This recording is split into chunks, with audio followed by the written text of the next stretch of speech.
Sir, I would like to say a few words about the changes made by the Joint Select Committee in the bill as originally introduced. These changes related mainly to the development and regulation of interstate transport period of validity of permits for operation of transport vehicles, payment of compensation to operators in case of nationalization and some other matters. I am glad to say that the committee, realizing the need for developing and expanding transport facilities in the country, proceed to make changes so as to produce the desired result.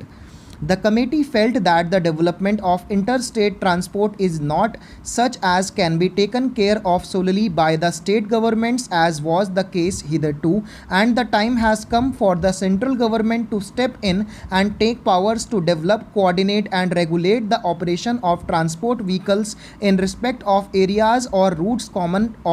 to two or more states. They accordingly endorsed the principle contained in clause 57 for setting up a central authority for this purpose, but considered that instead of two separate authorities as proposed in the original bill, there need be only one, namely the Interstate Transport Commission, which should have powers to associate with itself representatives of the concerned state governments as and when considered necessary. This is a distinct improvement over the previous arrangement envisaged in the bill. The committee also amended clause 52 and decided to remove the mileage restrictions for grant of public carriers permits between places connected by railways.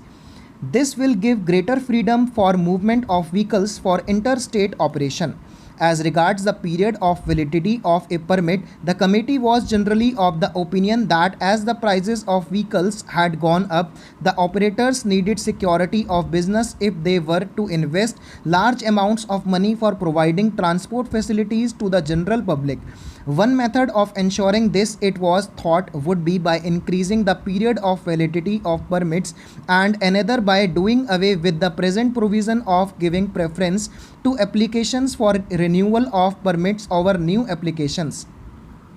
Clause 50 of the bill was accordingly amended so that a permit for a stage carriage shall be effective without renewal for a period of 3 to 5 years, and a public or private carrier's permit will be effective for a period of 5 years.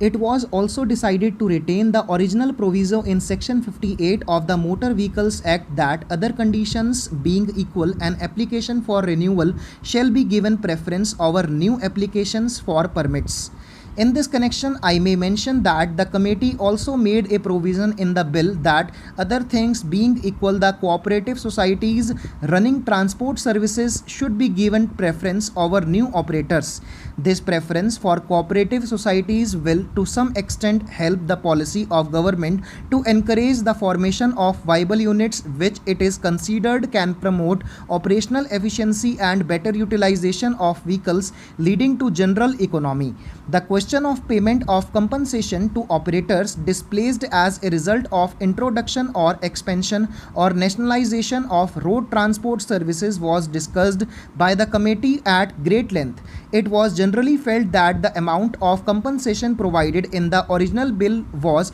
far from adequate. It was also urged that every time the compensation should be paid for non-renewal or of permits, and that the amount payable for the cancellation of a permit or the modification of the terms thereof should be fixed with reference to the earnings of the individual operator concerned.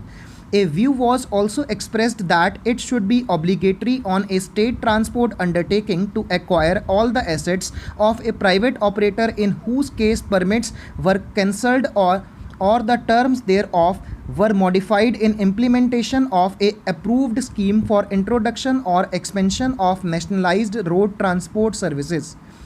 After careful consideration of all these points, the committee decided that the amount of compensation originally proposed should be doubled. The committee thought that there was no question of compensation so far as non-renewal of a permit was concerned, as it did not involve any loss of business.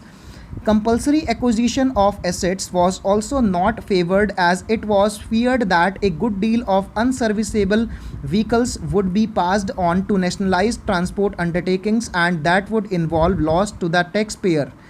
The question can very well be left to state governments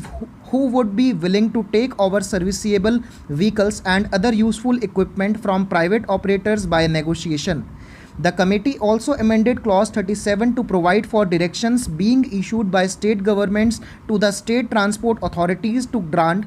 permits for alternative routes or areas to operators displaced as a result of nationalization.